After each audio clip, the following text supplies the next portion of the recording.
Okay, sample video tayo mga boss. Meron nga pala kaming bagong owning ngayon.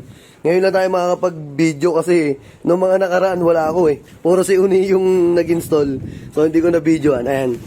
So kung papansin niyo, all black na to. Pati bracket nito, black na rin. Pakita mo kay bracket Uni. Kasi bracket. Nasa loob ba? Sige. Yung bracket. Ay, sa bagay, kailangan nakakadkad eh, no? Sige, tanggalin muna yan. Ipakita namin sa inyo ha. May kita na may bracket eh no. Yung paa nito. Ayun nga yung bracket niya, yung paa niya. Ayun no. All black na siya mga boss. Ayan. Pati yung bracket niya sa labas. Ayan. Ayan no. All black. So di ba dati yung isang stock natin, silver, yung ganito. Ito naman all black. Pati itong nandito sa loob na itong pinaka owning, black na rin yan. Ayan. Ayan o, all black. Tapos, ito din yung pinaka-base niya. Ayan. Naka-matte black na rin yan. Naka-scratch proof. Ayan o. Scratch proof yan.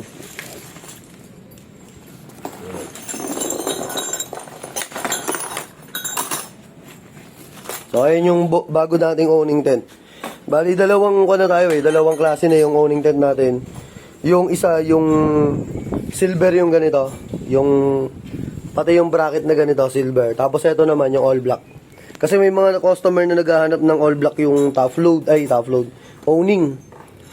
May mga ibang nagbebenta ng owning, yung ganito nila, black yung ganito, pero yung pinaka-stand niya, yung bracket na ganito, silver. Ito namang sa atin, all black talaga siya lahat. Ayan o, makita nyo.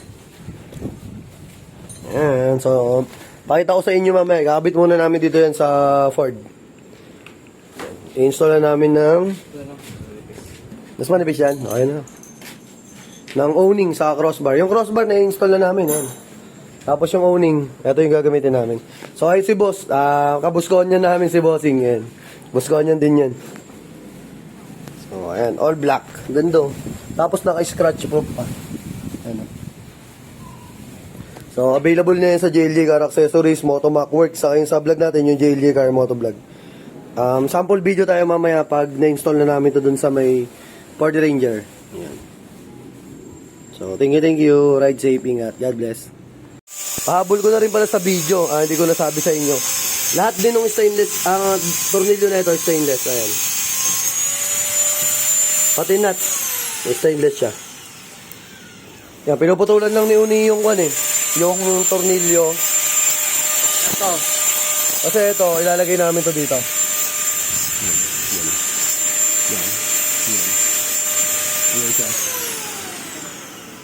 Medyo mahaba kasi. So, puputulan namin siya nung sakto dun sa bracket.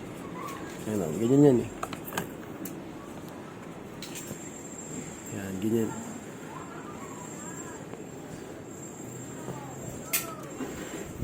So, ayun lang, pahabol na video yan. Pinuputulan na ni Uni para maging sakto, ganito. Ngayon, ganito lang siya kahaba. Thank you.